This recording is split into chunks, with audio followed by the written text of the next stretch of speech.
और फिर समय बीतता गया। भगवान इस धराधाम को छोड़कर द्वारिका को विलीन करके यादव कुल को समूल नष्ट करके निकल गए। अर्जुन के पास जो गांडीव धनुष्य था वो भी निकल गया और अर्जुन जैसा तेजस्वी दिखता था आज वैसा दिख नहीं रहा। अर्जुन मायूस होकर जैसे ही हस्तिनापुर में लौटा, पांडवों ने पूछा क्या हुआ भाई, तुमको ऐसा मुरझाया हुआ क्यों है, कुछ अनर्थ तो नहीं हुआ है?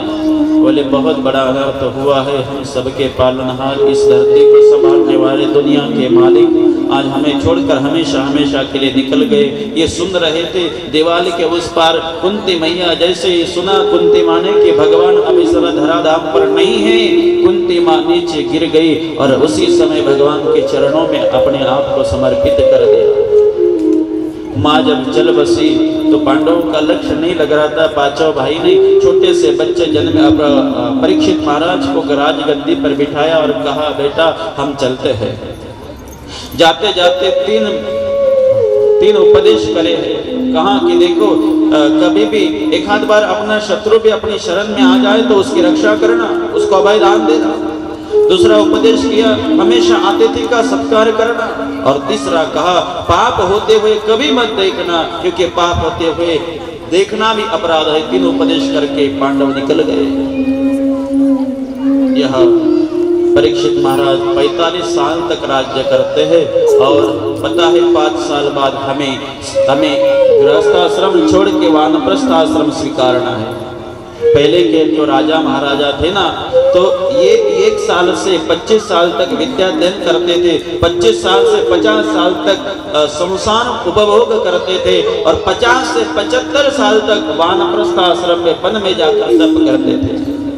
तो 5 साल बाद मुझे वन में जाना है, तो वन में कहाँ संतों के आश्रम है मुझे पता रहना चाहिए। इसलिए हर दिन घोड़े पर बैठते हैं, वन में जाते हैं, सत्संग देखते हैं। एक दिन का प्रसंग है, वन में गए हैं, रास्ता भूल गए, सेवक भी नहीं दिख रहे, प्यास लगी है।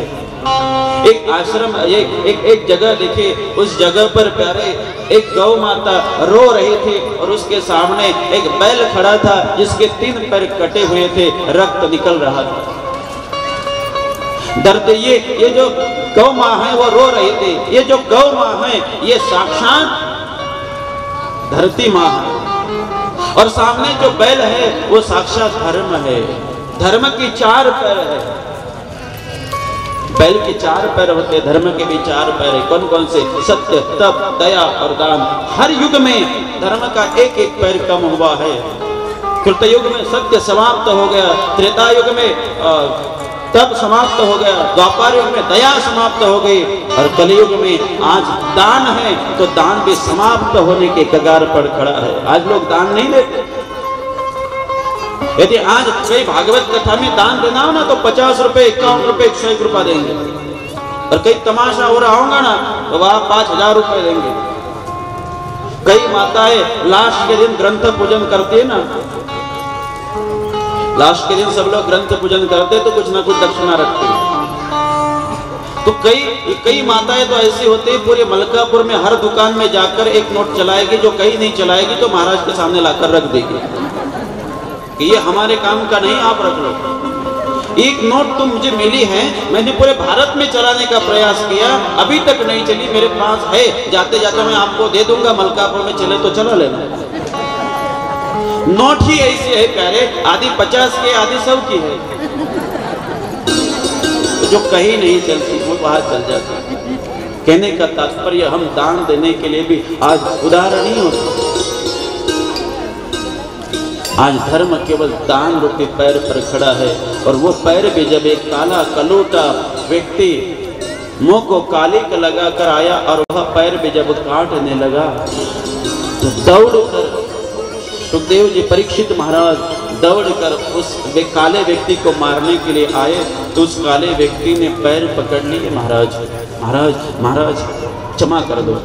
तो अपने पूर्वज के पांडवों ने जो उपदेश किया था वो आया कि एक आध बार अपना शत्रु भी पैर पकड़े तो क्षमा करना चाहिए। बोले मैं क्षमा करता हूँ लेकिन मेरे राज्य में रहना नहीं, निकल जाओ यहाँ से। बोले कहाँ जाओ महाराज, मैं कली हूँ और अभी कलियुग लगा है, नुकतच त्या वेळा कलियुग लागलेला होता। महाराज मुझे आपके राज्य में रहने के लिए कुछ जगह दे दो। तो पता है वहां पर 4 जगह परीक्षित महाराज उस कलियुग को देते हैं। कौन कौन सी? दूतम पानम स्त्रियः सुना, यत्रा धर्मश्चतुर्विधः, जुगार, दारू, परस्त्री गमन और हिंसा, ये 4 बातें थी जहाँ पर कली रहता है, जहाँ जुगार खेलते कली रहता है। बोले महाराज ये चारों कार्य आपके आश्रम में, आपके राज्य में नहीं होते, ऐसी कई जगह दो जहाँ हम रह सके। बोले ऐसा तो ठीक है, जाओ, सोने में आपका वास रहेगा, सुवर्ण में आपका वास रहेगा। और जैसे ही सुवर्ण में वास कहा, कली वहां से अदृश्य हो गया और अदृश्य होकर परीक्षित महाराज के मुख पर, सर पर जो मुकुट था उस मुकुट में जाकर प्रवेश कर लिया। मुझे इस जगह एक ने प्रश्न किया था, महाराज हमने ऐसा सुना है कि भगवान कहते धातु नाम अस्मि कांचनम, कांचन माने सोना, सोने में, धातु में सोना जो है मैं, वो मेरा रूप है। यदि सोना भगवान का रूप है तो उस भगवान के रूप में कली गया कैसा? तो इसका जवाब ऐसा है, यदि हम हमारी स्वकष्ट से, हमारी मेहनत से जो सोना कमाते हैं उसमें तो भगवान का निवास होता है, लेकिन हम 2 नंबर से जो सोना कमाते हैं ना उसमें कली का वास होता है। तो किसी ने कहा तो महाराज जो सोना परीक्षित महाराज पहने थे क्या वो 2 नंबर का था? बोले हाँ वो 2 नंबर का था। हंसो मत, 2 नंबर का ही था। पांडवों ने जरासंध नाम के राक्षस का वध किया था और वहां से उसका वह मुकुट लाकर अपने खजाने में रखा था और परीक्षित महाराज को अच्छा लगा तो पहन लिया। अब वो 2 नंबर का सोना था तो उसमें कली गया और जैसे ही उस मुकुट से बुद्धि में प्रवेश किया, परीक्षित सोचने की क्षमता भूल चुके थे। जिस वक्त हमें कुछ सोचे ना हम समझ नहीं सके, हम निर्णय ना ले सके, समझ लेना कली अभी गड़बड़ कर रहा है। आज परीक्षित महाराज आज सोचने लगे मैं क्या करूं क्या ना करूं, क्या करे, उचित क्या अनुचित क्या, निर्णय नहीं ले रहे थे। और चलते चलते बड़े प्यारे आश्रम में आए, शमीक महाराज के आश्रम में। और शमीक महाराज महान संत थे, ध्यान में बैठे थे, डोळे बंद थे। आकर शमीक महाराज को परीक्षित महाराज कहने लगे अभिमान से, मैं राजा हूं, चलो 1 गिलास पानी पिलाओ। लेकिन शमीक महाराज पानी दे कहां से, वो तो साधना में लीन थे। बोले तुम्हारे जैसे साधु बहुत देखे हैं मैंने, आंख मूंद कर बंद ये रहते हो, समाधि में रहते हो, मेरी सेवा नहीं करते, जान पे आते हो, मैं राजा हूं, चलो सेवा करो। लेकिन शमीक महाराज तो ध्यान में बैठे थे। परीक्षित को लगा मैं इतना बड़ा महाराज मेरा स्वागत नहीं कर रहा है, अभी मजा चखाता हूं। तरकस से बांध निकाला और दरवाजे पर एक मरा हुआ सर्प पड़ा था, बांध के अग्रभाग में पकड़ा और ले जाकर शमीक महाराज के गले में डाल दिया। अब महाराज तो नाचेंगे, अब महाराज तो जगेंगे, लेकिन जगे कहां से, महाराज तो समाधि में थे। थोड़ी देर इंतजार किया, महाराज चले गए, लेकिन वहां कुछ बच्चे खेल रहे थे। उन ऋषि बच्चों ने देखा बाबा का अपमान किया है, दौड़ कर आए। शमीक महाराज के पुत्र थे श्रृंगी महाराज, और श्रृंगी महाराज को बताया, अरे मित्र मित्र मित्र, एक कोई तो भी महाराज आए थे, आपके पापा के, आपके पिताजी की अवहेलना किए हैं। मरा हुआ सर्प गले में डाला है। दौड़ कर आए, दौड़ कर देखा तो मेरे पापा, मेरे पिताजी के गले में मरा हुआ सर्प है। परीक्षित महाराज, सुखदेव जी महाराज, शमीक मुनि ने जब, श्रृंगी ऋषि ने जब देखा तो श्रृंगी ऋषि ने वह जल हाथ में ले लिया, अभिमंत्रित किया और कह दिया, जिन अभिमानी महाराज ने मेरे पिता का ऐसा अपमान किया है, मरा हुआ सर्प मेरे पिता के गले में डाला है, इसी सर्प का पूर्वज तक्षक आज से 7 दिन बाद उस महाराजा को दंश करेगा और वह मर जाएगा। और जैसे ही वह मौत की वह शापवाणी सुनी, आकाश में बिजली कड़कड़ाने लगी और उस आवाज से शमीक महाराज समाधि से जगे और पूछा क्या हुआ? अरे क्या हुआ? गले में मला हुआ सर्प देखा, निकाला और फेंक दिया और पूछा क्या हुआ बेटा, किसे श्राप दिया तुमने? बोले महाराज पता नहीं पापा, पिताजी कोई महाराज आए थे जिसने आपके गले में मरा हुआ सर्प डाला, लेकिन वो भी जिंदगी भर याद रहेगा, 7 दिन के बाद वो मर जाएगा, ऐसा मैंने श्राप दिया। शमीक महाराज त्रिकाल ज्ञानी थे, आंखें बंद करी और देखा तो वह महाराज परीक्षित थे और अपने बेटे को कहने लगे बेटा तूने क्या किया रे? अरे कई हजारों साल के बाद परीक्षित जैसा धर्मात्मा महात्मा महाराज हमें मिलता है और तूने ऐसे महाराज को शाप दे दिया। कुछ सेवकों को बुलाया, जाओ जाओ महाराज को आगाह करो, आज से 7 दिन बाद तुम्हें तक्षक सर्प दंश करेगा। परीक्षित महाराज आए, अपना मुकुट निकाला और जो ही रख दिया, रोने लगे क्या किया मैंने आज? अपनी पत्नी इरावती के पास आए और कहने लगे कल सुबह मैं सबसे पहले जाकर उस संत के पैर पकड़ूंगा और उन्हें जब तक वो मुझे माफ ना करे ना मैं पैर नहीं छोड़ूंगा। इतने में वो संत सेवक लोग आए और कहने लगे महाराज कल की प्रतीक्षा ना करो, क्योंकि आज से 7 दिन बाद आप तक्षक सर्प के दंश से मरने वाले हो, शाप लगा है आपको। रोने लगे परीक्षित और कहने लगे आपके वह ऋषि पुत्र ने ये अच्छा नहीं किया। क्यों? बोले जिस शरीर से संत का अपमान होना, उस शरीर को एक क्षण भी जिंदा रहने का अधिकार नहीं। आपके ऋषि पुत्र ने तो मुझे 7 दिन तक जिंदा रहने का मुझे वरदान दे दिया और तक्षण सभी छोड़ दिया। अपने छोटा सा बच्चा था जन्मेजय, अपने जन्मेजय बेटे को राजगद्दी पर बिठा दिया और सब कुछ छोड़ के उत्तर प्रदेश में मुजफ्फरनगर में शुकताल नाम का एक तीर्थ है, जहाँ कल कल निनाद करने वाली गंगा नदी बहती है, उस गंगा नदी के किनारे आकर बैठ गए। आंखें बंद करी, हवा के जैसी यह चर्चा सब तरफ फैलने लगी। आज पाराशर जी, वेदव्यास जी, बड़े बड़े महात्मा वहां पर आने लगे। चलो परीक्षित को कुछ ज्ञान बताए, परीक्षित का उद्धार कैसा हो, 7 दिन में क्या करे। लेकिन कोई भी सोच नहीं पा रहा था कि 7 दिन में परीक्षित का कैसा उद्धार हो। और उसी समय उसी सभा में एक महान संत का आगमन हुआ है, जिस संत का नाम है शुकदेव भगवान। बोले भगवान शुकदेव महाराज की जय। जैसे ही शुकदेव जी आने लगे, किसी ने आकर कह दिया परीक्षित के कान में, परीक्षित बस बस बस बस, अब तुम्हें चिंता करने की कोई जरूरत नहीं, सामने से ले। अरे ये कोई साधारण संत नहीं, साक्षात तुम्हारी मुक्ति ही तुम्हारे सामने खड़ी है। और अभी 7 दिन की क्या बात है, इन्होंने अगर चाहा तो 7 क्षण में तुम्हारी मुक्ति कर देगा।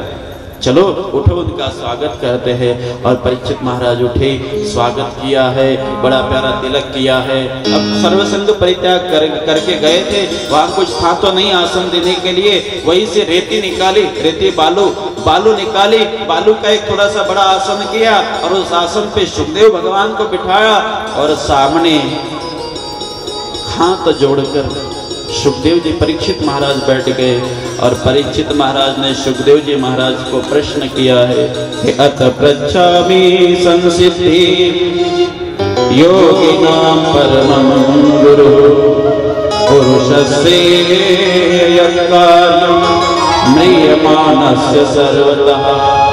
हे प्रभु, जिनकी मौत अगदे समीप हो, कुछ क्षण में, कुछ पल में, कुछ दिन में जो मरने वाला हो, कृपा करो प्रभु, बताना उनकी मुक्ति का उपाय क्या है। जरा गौर से सुनना, परीक्षित ने ये नहीं कहा कि मेरी मृत्यु 7 दिन में आनी है तो मुझे कुछ बताओ, बल्कि ये कहा कि पूरी दुनिया के लिए कि जिसकी मृत्यु अगदी समीप हो, कुछ समय बाद वो मरने वाला हो, बताना उसकी मुक्ति का उपाय क्या है। क्योंकि बड़े जो लोग होते, जो संत लोग होते, जो साधक होते, कभी अपना विचार नहीं करते, अपने विचार में भी दुनिया का विचार करते। इसी का नाम तो संत है। और परीक्षित ने महाराज ने कहा, महाराज मुझे ऐसा कुछ सुनाओ जिससे जल्दी मरने वाले की मुक्ति हो जाए। और इतना कह के प्रथम स्कंद को पूर्ण विराम दिया है। इति श्रीमद्भगवत महापुराणे परमहंस संहिताय प्रथम स्कंद समाप्त। बोले गोपाल कृष्ण भगवान की। और फिर गणेश, सरस्वती, सीताराम, शिव पार्वती और गुरुदेव भगवान को प्रणाम करके द्वितीय स्कंद का आरंभ है। द्वितीय स्कंद में बहुत अच्छी कथा है। आगे तृतीय चतुर्थ स्कंद तक हमें पहुंचना है। वहां तक पहुंचे इसके पहले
मिट जाए के भागरे, मिट जाए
ताली तो बजा लो प्यार से, बिना क्या हो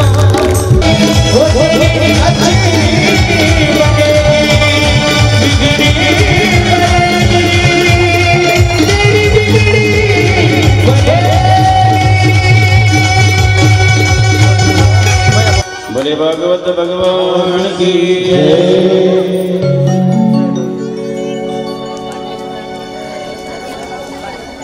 गणेश, सरस्वती, सीताराम, शिव, पार्वती और गुरुदेव जी को प्रणाम करके द्वितीय स्कंद में हम और आप सभी पदार्पण कर रहे हैं। द्वितीय स्कंद में सुखदेव जी महाराज ने राजा परीक्षित का प्रश्न सुना और प्रश्न सुनते ही परीक्षित महाराज का प्रश्न सुन के राजा सुखदेव जी महाराज इतने गदगद हो गए कि कथा के पहले मंगलाचरण होता है, आरती होती है, पूजन होता है। सुखदेव जी महाराज को कुछ भान नहीं रहा क्योंकि परीक्षित महाराज का प्रश्न ही इतना अच्छा था। परीक्षित महाराज के प्रश्न में कोई बाता-बाती की कथा नहीं थी, कोई परिवार का प्रश्न नहीं था, अपितु जगत कल्याण के लिए पूछा गया प्रश्न था। इसीलिए श्रवण करना तो भूल ही गए।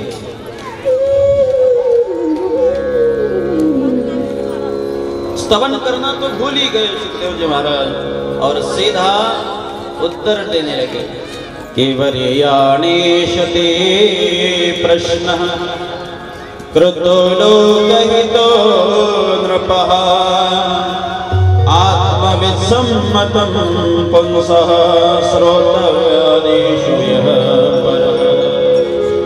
राजन, आपने जो मुझे प्रश्न किया है, ये प्रश्न आपने अपने कल्याण के लिए नहीं, अभी तो जगत कल्याण के लिए किया है, इसलिए मैं इस प्रश्न का जवाब जरूर दूंगा। राजन, वैसे तो व्यक्ति का आधा जीवन सोने में निकल जाता है। निद्रया हीयते नक्तम व्यवयाणे च वयावया दिव्याचार्थ हया राजन कुटुंब भरणेन वा। व्यक्ति का आधा जीवन तो नींद में चले जाते हैं। कुछ कुटुंब के भरण पोषण करने में निकल जाता है, कुछ जवानी में निकल जाता है, कुछ बचपन में निकल जाता है, कुछ बुढ़ापे में निकल जाता है। अब बताओ आपके पास बचा क्या? समय तो बचा नहीं।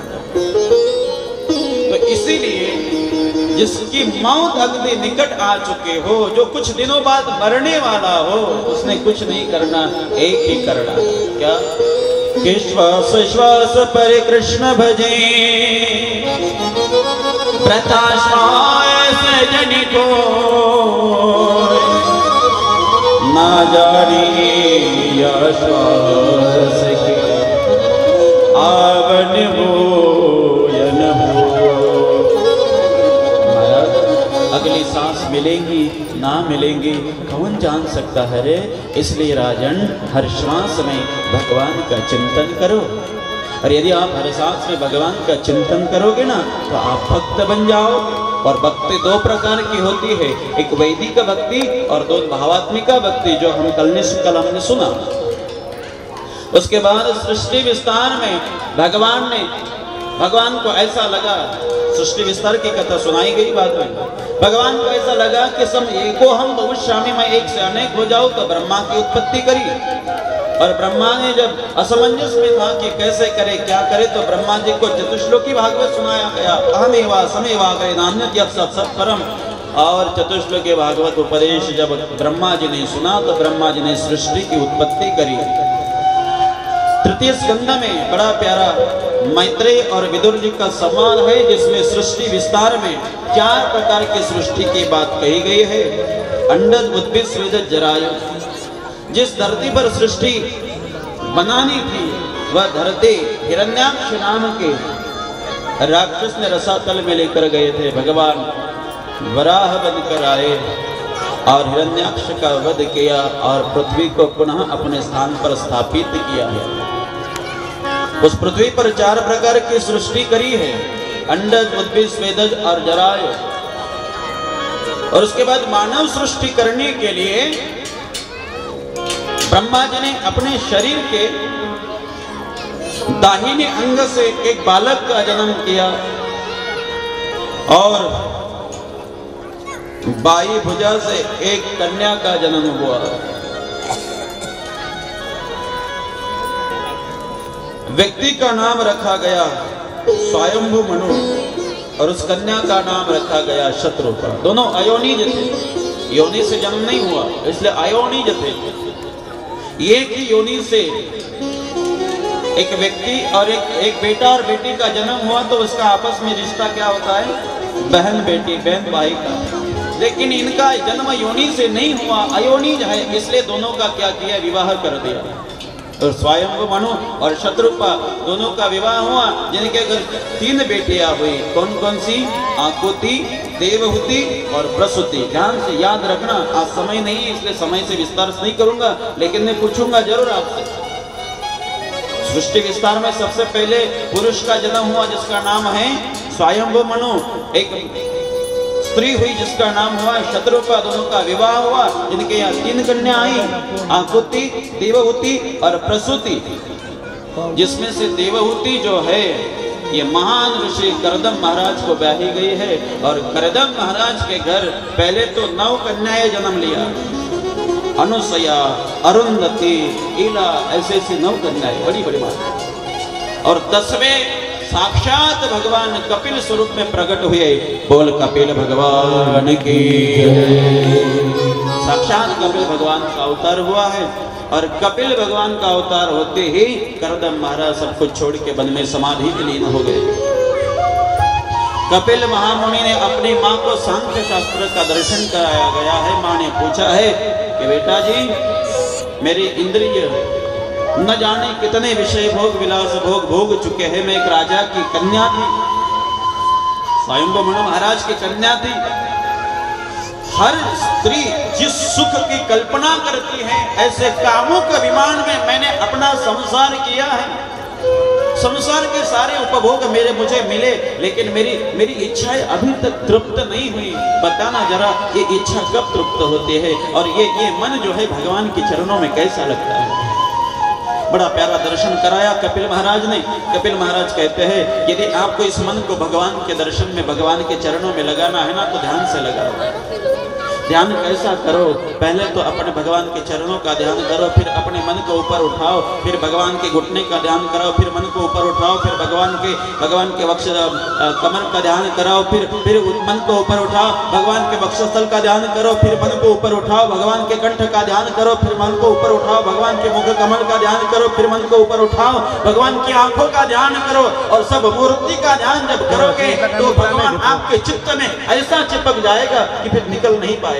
फिर आप सोते समय भगवान को याद करोगे, और जब भगवान आपके चित्त में चिपक जाएगा तो आपको फिर दुख नहीं होगा प्यारे, फिर तो आपको सुख ही सुख मिलेगा।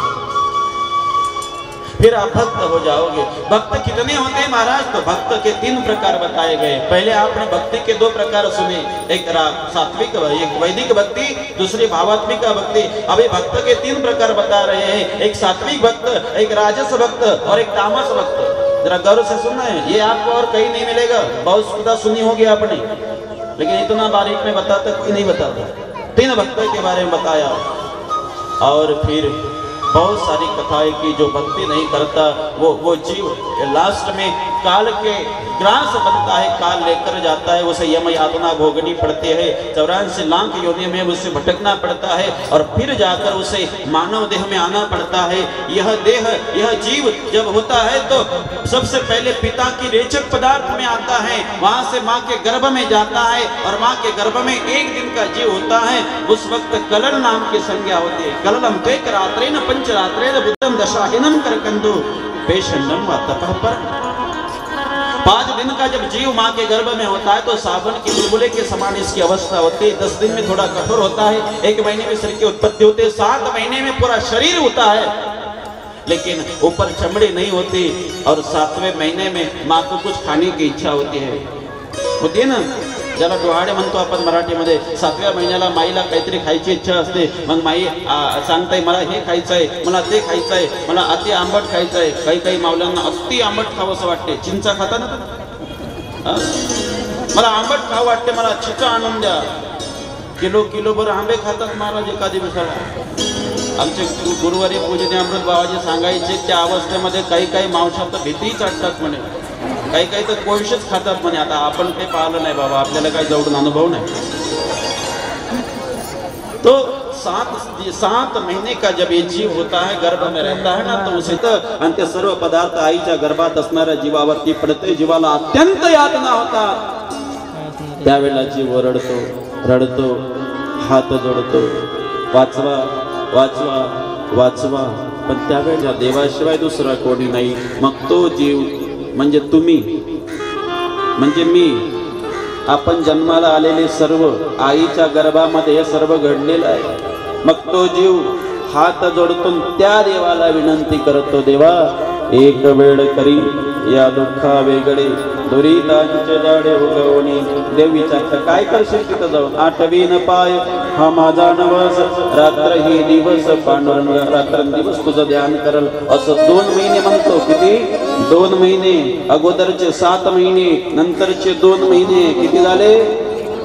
9 महिने। आणि पुन्हा 9 दिवस पर्यंत परीक्षा घेतो देव खरंच करल की नाही। आणि देव एवढा भोळा या बैमान जीवावरती विश्वास ठेवतो आणि या जीवाला आईच्या गर्भाच्या बाहेर काढतो आणि मग देव याला म्हणतो कर भजन। त्यावेळेला हा जीव म्हणतो का करू? तू म्हटलं होतं ना। त्यावेळेला जीव म्हणतो केव्हा म्हटलं? कोम कोम कोम असं करून ते रडायला लागतं। याला म्हणतात बैमान जीव। म्हणून जीवा इतका बैमान आहे आणि ती पाणी बनून गंगासागरामध्ये विलीन होतात। तृतीय स्कंदाला पूर्ण विराम आहे। इति श्रीमद्भगवत महापुराणे पारमहंस सहिताये कपिलोपाख्याने तृतीय स्कंद समाप्त। बोले भागवत भगवान की जय। गणेश सरस्वती सीताराम शिव पार्वती और गुरुदेव को प्रणाम करके हम चतुर्थ स्कंद में प्रवेश करने जा रहे हैं। मी आत्ताच सांगितलंय स्वयंभू म्हणू आणि शतरूपा याला 3 कन्या झाल्या। कोणकोणच्या? कोणकोणच्या? मुन्नी, शीला आणि शांती। मग कोणच्या? आकृती, देवहूती आणि प्रसूती। जशा 3 मुली झाल्या तसे 2 मुलं झाले। कोणकोणचे सांगाल का? आधी 3 मुलीचा विवाह सांगतोय आणि नंतर महाराज तिकडे जातोय।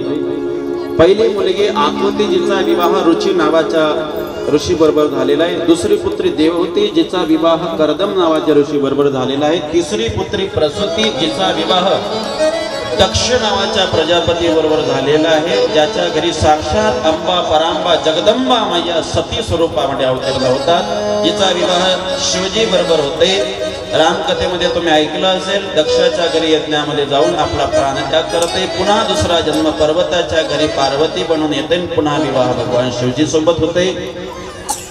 स्वयंभू म्हणून आणि शत्रुपांना 3 मुली झाल्या, तसे 2 मुलं सुद्धा झालेले आहे। एक प्रियव्रत आणि दुसरा उत्तानपाद। नाव लक्षात ठेवायचे, शेवटल्या दिवशी परीक्षा आहे आपली। उत्तानपाद नावाचा एक राजा आहे, ज्या राजाला 2 पत्न्या आहेत, सुनीती आणि सुरुची। पहिली पत्नी सुनीती, लग्नाची सुनीती आणि गांधर्व विधीने केलेली सुरुची। सुनीती ही स्वभावाने फार सुंदर आहे आणि सुरुची हे कर्मठ आहे. नावातच त्यांचा अर्थ आहे. सु म्हणजे सुंदर, नीती म्हणजे विचार. जिचे विचार किंवा कार्य सुंदर आहे ते सुनीती, आणि केवळ जिची आवडच सुंदर आहे ती सुरुची.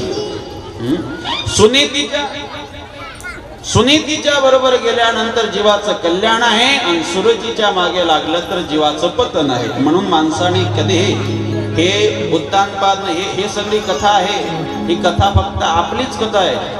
हा जीव उत्तानपाद आहे. तुमच्या आमच्या शरीरामध्ये जो जीव आहे तो उत्तानपाद आहे. त्या उत्तानपाद जीवाला दोन पत्नी आहे, एक सुनीती आणि एक सुरुची. ज्यावेळेला मनुष्य सुनीतीच्या नादानं लागतोय त्यावेळेला जगामध्ये त्याची कीर्ती होते, पण जो सुरुचीच्या मागे लागतोय आणि दारू पितोय, दारूमध्ये रुची आहे म्हणून दारू पितोय, त्यावेळेला लोक त्याचं म्हणतात त्याचं काय ऐकतं हो, ते काय दारुडे आहे ते नाही काय, म्हणजे पतन होतंय. म्हणून मनुष्याने सुनीती सोबत राहिलं तर परिणाम ध्रुवाची प्राप्ती होते, आणि जर सुरुची बरोबर गेलं तर उत्तमाची प्राप्ती होते, उन्मत्ताची प्राप्ती होते, महाराज पतन होते. म्हणून आज ज्यावेळेस, आणि हे दोन्ही एकत्रित राहू शकत नाही. सुरुची आणि सुनीती या शरीरात एकत्रित नाही राहू शकत महाराज. ज्या वेळेला उत्तानपाद राजाने गांधर्व विधीने सुरुची बरोबर विवाह केला ना, त्यावेळेला सुरुचीने विचारलं हे कोण? म्हटले माझी पत्नी सुनीती. हे आहे काही ते, मग मी राहणार नाही, मी पाहिजे का, मग हिला बाहेर काढा. आणि मग उत्तानपादाने सुनीतीला बाहेर काढले. सुनीतीला 5 वर्षाचं बाळ होतं ज्याचं नाव आहे ध्रुव, आणि ध्रुवजीला घेऊन ज्या वेळेला सुनीती माता बाहेर आली, एक दिवसचा प्रसंग आहे, मुलगा खेळत आहे. त्यावेळेला सर्वांनी आपापल्या वडिलांचा परिचय दिला. ध्रुवाला विचारलं, उत्तर नव्हतं. ध्रुवजी आईकडे आलेत. आईला विचारलं, आई सर्वांना वडील आहेत, मला नाही का वडील, मला नाही का बाबा, कोण आहे माझे बाबा? सांगितलं, रे या राज्याचे जे महाराज आहेत ना, जे राजा आहेत ना, ते तुझे बाबा आहे. काय, एवढ्या मोठ्या राजाचा मी मुलगा आहे? आणि मग महाराज बापा मुलाचं पुत्र प्रेम आवरल्या गेलं नाही, धावत निघाले. ध्रुव महाराज राजवाड्यामध्ये आले. उंच आसनावर असणारे आपल्या बापाला पाहिलं, बापाने लेकराला पाहिलं. दोघही आपापल्या स्थानावर उठून उभे झाले, धावले. आणि जसं आई लेकराला कडकडून मिठी मारते तसं बाप ध्रुवाला कडकडून मिठी मारते आणि उचलून घेते, नाचायला लागतो, नाचायला. बाप प्रेमाने उत्तानपाद राजाने ध्रुवाला आसनावर आणलं, मांडीवर बसवलं, प्रेमाने त्याच्या गालावरून हात फिरवलं. काय रे आई, कशी आहे रे, बरं आहे ना सर्व? हे सर्व लांबून पाहत होती सुरुची, आणि सुरुची विचार करते, एवढं प्रेम जर माझ्या पतीचं या मुलावर राहिलं तर हे कार्ट राजा बनल, आणि माझ्या उदरातून जन्माला आलेलं बाळ याचं सेवक बनल. असं होऊ नये म्हणून ताड ताड ताड सुरुची राजवाड्यामध्ये आली. राजाच्या त्या आसनापर्यंत आली. ध्रुवजीचा हात पकडलं, ताडकन ओढलं, ढकलून दिलं. 5 वर्षाचे ध्रुवजी त्या पायऱ्यावरून लोटत लोटत लोटत लोटत खाली आले हो. आणि ध्रुवजीने कसं बस आपल्याला उचललं आणि रडत रडत आपल्या आईला म्हणता, आई का ग आई, मला तू ढकलून दिलं? काय मी माझ्या बाबांच्या मांडीवर बसण्याचा अधिकारी नाही? काय ते माझे बाबा नाही?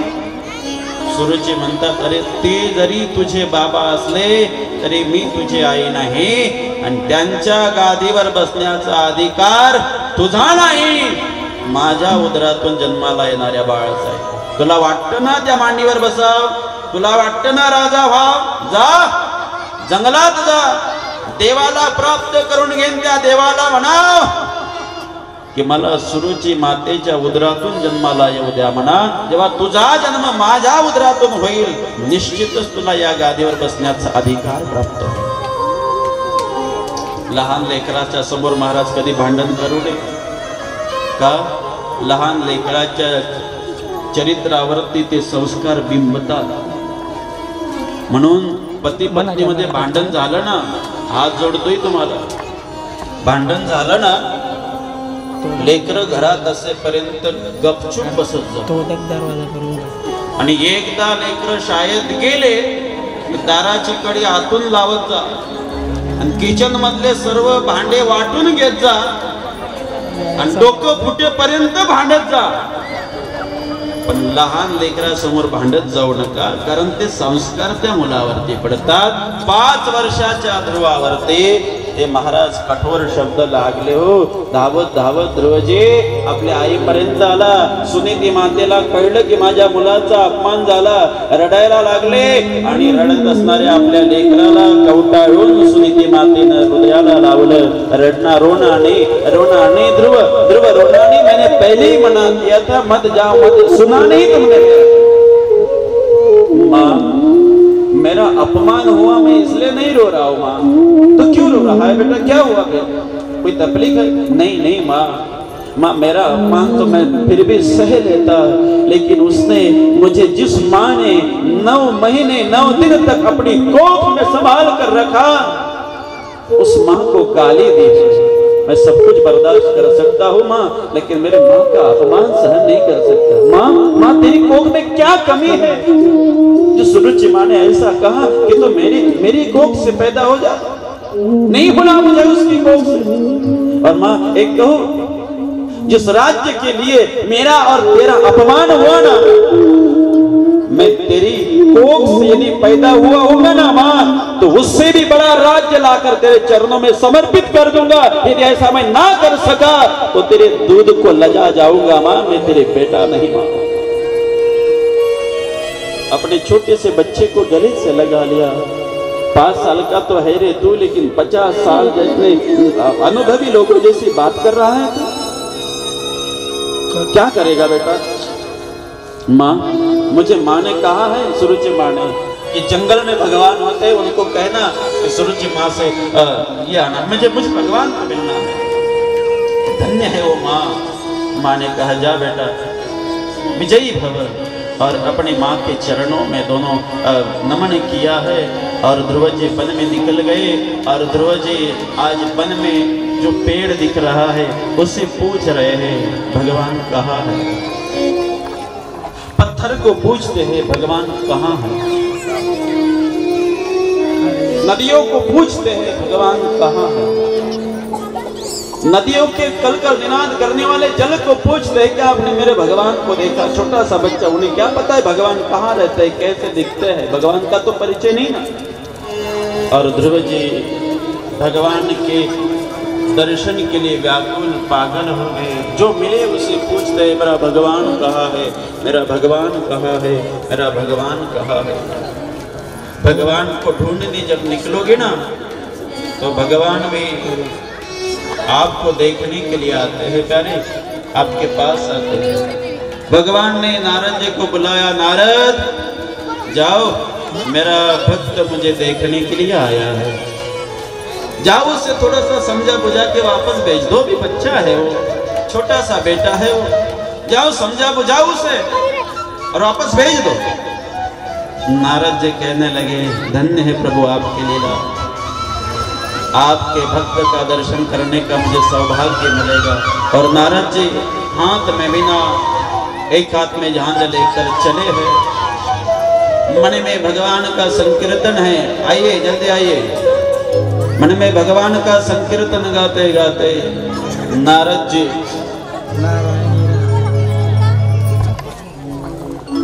ध्रुव जी के पास चले आ रहे हैं. और संत जब तक जीवन में ना आए भगवान नहीं मिल सकता प्यारे.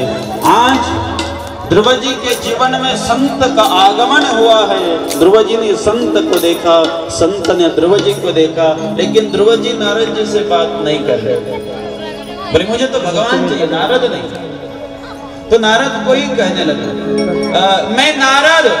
बोले होंगे नारद, क्या करूं मैं, मुझे भगवान ने भेजा है. भगवान ने भेजा है? हाँ. तो मुझे भगवान ने भेजा हुआ नहीं चाहिए, मुझे भगवान चाहिए. अच्छा देख बेटा, तेरी उम्र छोटी है, अभी खेलने कूदने के दिन है, तू घर जा. जब तू बड़ा हो जाएगा ना, बूढ़ा हो जाएगा ना, वृद्ध हो जाएगा, तब आना, तब भगवान मिलेंगे. बोले आप हो कौन? बोले मैंने अभी तो बताया नारद. बोले क्षमा करना महाराज, आप नारद नहीं हो सकते. क्यों नहीं हो सकते? क्योंकि मैंने ऐसा सुना है कि जिसके जीवन में नारद आ जाते हैं उसे भगवान जरूर मिलते हैं। और आप कैसे नारद हो जो मुझे भगवान मिलाने से दूर, लेकिन आप तो मुझे भगवान से दूर भेजने की सोच रहे हो, आप नारद नहीं हो सकते। अरे मैं नारद हूँ। अच्छा नारद हो तो मुझे भगवान कहाँ मिलेंगे बताओ, अन्यथा आप चले जाओ, कोई काम नहीं है आपका। बोले नहीं बेटा तो घर चला जा, खेलने कूदने के दिन है, जा घर जा। ध्रुव जी ने कहा महाराज अभी 4:45 बज रहे, अपना टाइम बर्बाद ना करो, मैं जन्म लूंगा मरूंगा, जन्म लूंगा मरूंगा, जन्म लूंगा मरूंगा, लेकिन जब तक मेरे भगवान मुझे नहीं मिलेंगे मैं घर नहीं जाऊंगा। और ध्रुव जी का अटल निश्चय देख कर नारद जी खुश हो गए और नारद जी ने अपना चेला बना लिया ध्रुव जी को, और ध्रुव जी को वेदांत का ज्ञान दिया, योग का ज्ञान दिया, और अंत में सर पे हाथ रख दिया और मंत्र दे दिया, ओम नमो भगवते वासुदेवाय। और प्यारे मंत्र देकर नारद जी वहां से निकल जाते हैं। ध्रुव जी मंगल स्नान करते हैं और बड़े से बड़ा वृक्ष पे नीचे पालते लगाते हैं, पद्मासन में बैठे, आंखों को बंद किया, ध्यान मुद्रा में बैठे और अपने गुरु ने जो मंत्र दिया है उस मंत्र का गुणगान गाने लगे। ओम नमो भगवते, ओम नमो भगवते वासुदेवाय, ओम नमो भगवते वासुदेवाय, ओम नमो भगवते वासुदेवाय, ओम नमो भगवते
Oh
चिंतन करने लगे। देखो कल 1 महीना हुआ। पहले महीने में क्या करते थे ध्रुव जी कि त्रिरात्रांते कपित्त बदराशन आत्मवृत्तनुसारेण मासं निर्जर। 3 दिन में एक बार कुछ फल खाकर ध्रुव जी चिंतन करते थे। 1 महीना हुआ, भगवान नहीं मिले। दूसरे महीने में फल खाना बंद कर दिया। केवल 6 महीने में, केवल 6 दिनों में केवल एक बार जल पीते थे, जल। दूसरा महीना हुआ, भगवान नहीं मिले। अब तीसरे महीने में तो भगवान ने जल पीना भी बंद कर दिया ध्रुव जी ने। अब तीसरे महीने में 9 दिन तक केवल वायु भक्षण करते थे, वायु 9 दिन तक। ऐसे चौथा, 5वां और जब 6वां महीना लगा, अब तो वायु पीना भी बंद कर दिया। अब क्या कर रहे हैं? हम केवल और केवल एक सांस लेते हैं और भगवान का चिंतन करते रहते हैं। ओम नमो भगवते वासुदेवाय, ओम नमो भगवते वासुदेवाय, ओम नमो भगवते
करते करते 6वां महीना पूरा हो रहा है, भगवान नहीं मिल रहे हैं। तो अब ध्रुव जी ने क्या किया? योग माया से, योग सामर्थ्य से अपने कंठ में, अपने हृदय में जो प्राण है उसे कंठ में लाया। कंठ में जो प्राण है उसे अपने मुख में लाया। मुख में जो प्राण है उसे अपनी आंखों में लाया और आंखों में जो प्राण था उसे अपने ब्रह्मरंध्र में लाकर स्थापित कर दिया। और जैसे ही ब्रह्मरंध्र स्थापित हुआ तो आज ध्रुव जी के सांसें बंद हो गई। ध्रुव जी ध्यान में चले गए और धीरे धीरे धीरे धीरे पूरी संसार का ऑक्सीजन अवरुद्ध हो गया।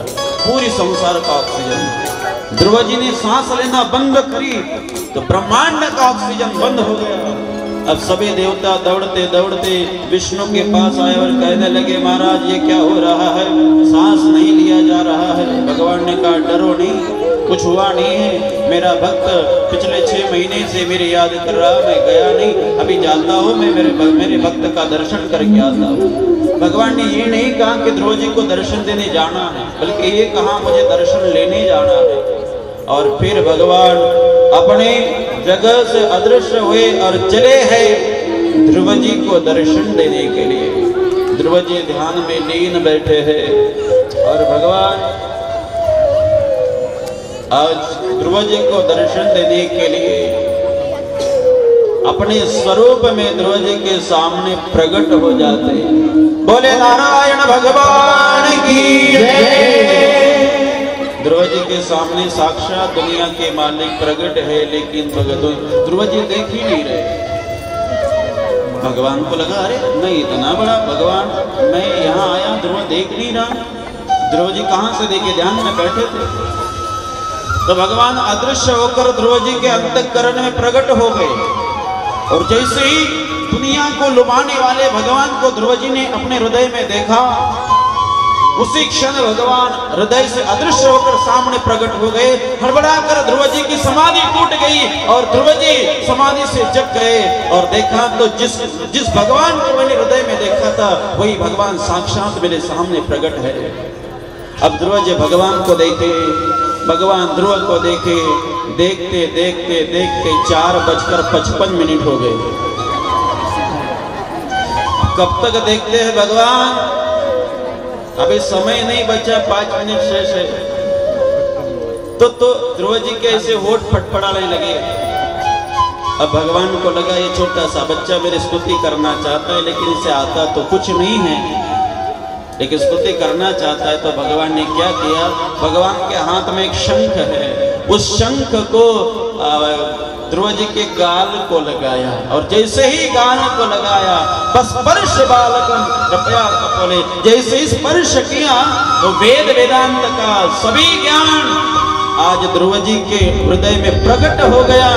और ध्रुव जी प्रेम भरी वाणी से आज भगवान की स्तुति गाने लगे कि योऽन्तः प्रविश्य मम वाचमिमां प्रसुप्तः संजीवयत्यखिल शक्तिधर स्वभावना अन्यास्तास्तचरण श्रवणत्वगादिन् प्राणान् नमो भगवते पुरुषाय तुभ्यम्।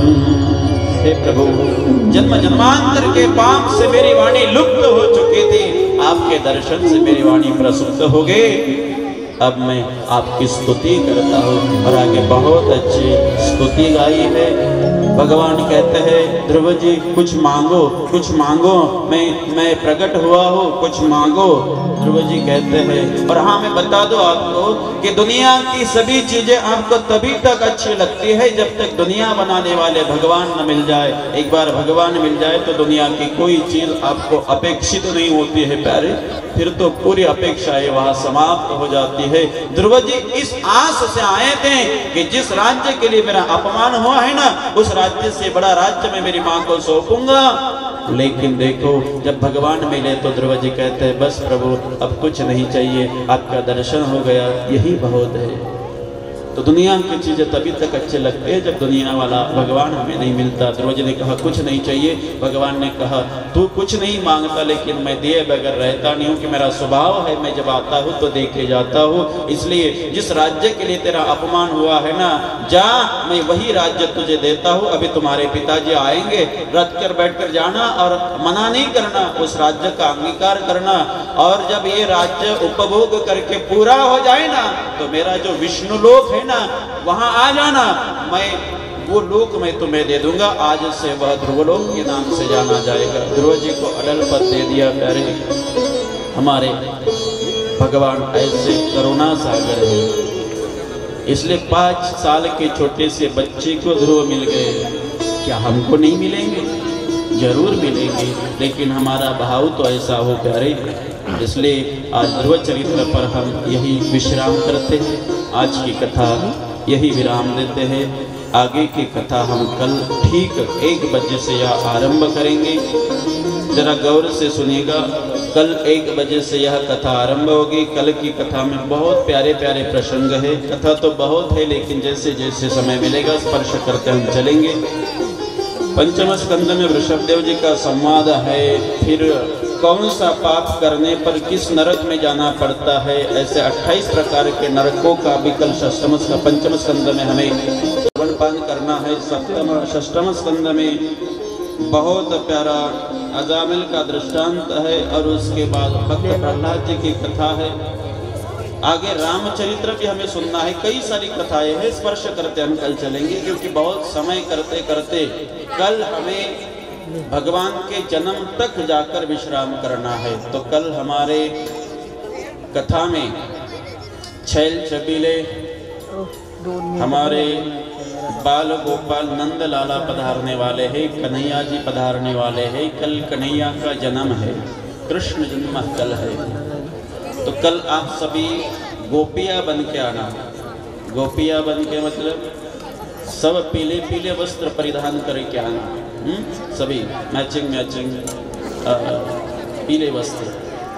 बाबा का देखना आपको मिले तो ठीक है, ना मिले तो ठीक है, ऐसा तो कम ही है, लेकिन आप आते हो तो शोभा आती है। तो आप पीले वस्त्र परिधान करके आइए। कोरोना का काल चल रहा है, नहीं तो हम कहते हैं कि सभी चॉकलेट वगैरह लाइए, लेकिन अब ठीक है, अब तो व्यवस्था यहाँ से करेंगे, लेकिन किसी की श्रद्धा हो तो जरूर लेकर आइए। और आते समय अपनी सबके अपने साथ रखिए, सब मास्क लेके आइए, सैनिटाइज़र लेके आइए। और आते समय पंडाल में भी सब हाथ अपने सैनिटाइज़र करके रहिए। और अपनी सुरक्षा अपने हाथ है, इसलिए खुद को हमको बचाना है। जब तक दवाई नहीं तब तक ढिलाई नहीं, ठीक है। तो इसलिए पंडाल में जो उपस्थित लोग हैं, आप सभी माताएं भाइयों से हम कहेंगे कि कहीं ढिलाई, क्योंकि कोरोना कम हुआ है, गया नहीं। इस बात को याद रखिए और अपनी सुरक्षा के साथ पधारेंगे। कल ठीक 1 बजे यहाँ कथा आरंभ होगी, 1 से 5 के बीच कथा होगी।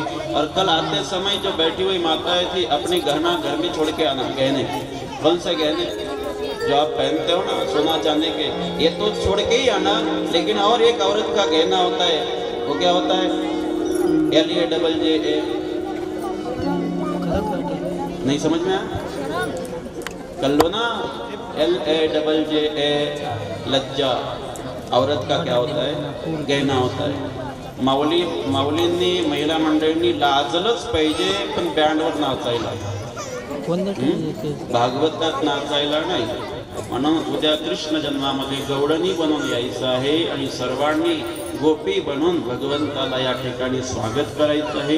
आणि तो आनंद या ठिकाणी आपल्याला अनुभवायचा आहे। तो आनंद या ठिकाणी घेऊन तो आनंदामध्ये आपलं जीवन आनंदित करायचं आहे।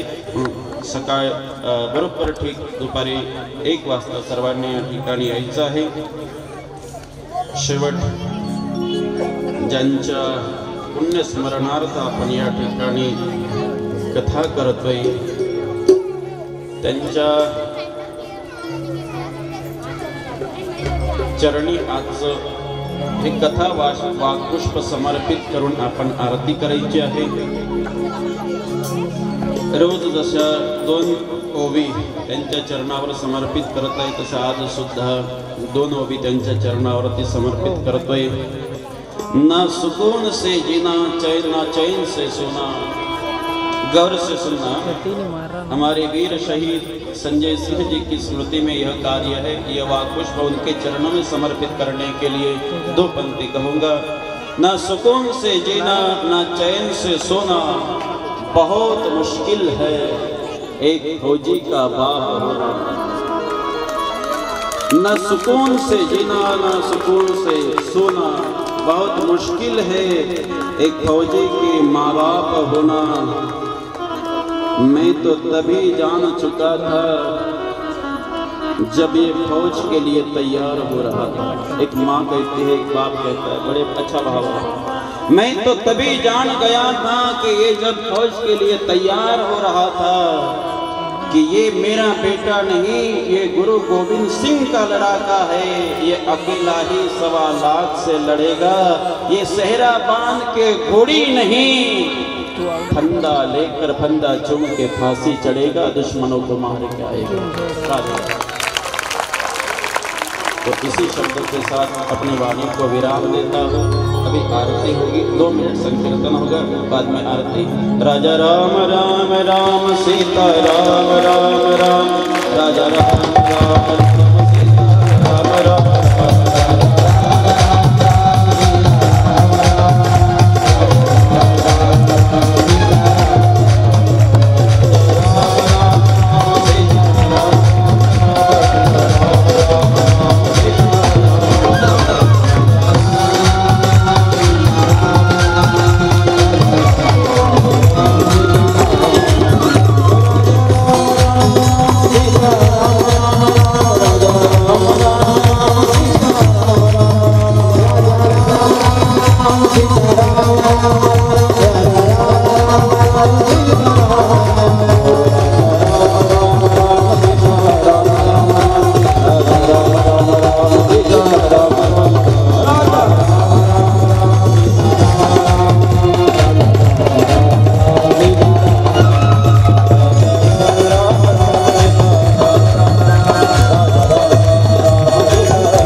कन्हैया जी का जन्म है तो सभी लोग जिस प्रकार हम अपने परिवार में किसी के बर्थडे पे जाते हैं ना सज धज कर, उस प्रकार आना है। और कल वो आनंद यहाँ से आप सभी को लेना है। अभी आरती के लिए सभी अपने अपने यथास्थान खड़े हो जाइए।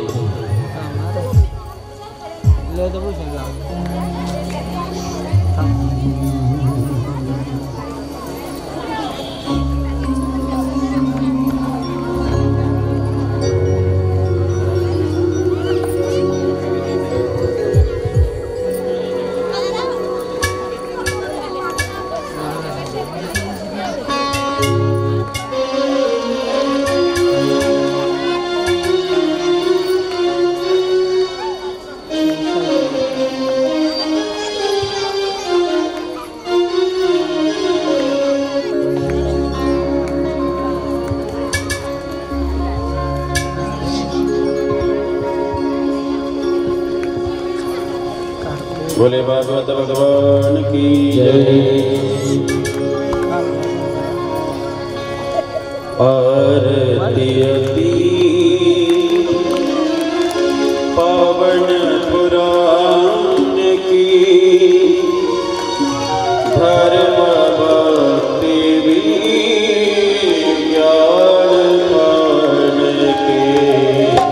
आरती अति पावन पुराण की, धर्म भक्ति विज्ञान पान के। आरती अति पावन पुराण की, धर्म भक्ति विज्ञान पान की। आरती अति पावन पुराण की, धर्म भक्ति विज्ञान पान की। आरती अति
हरित गान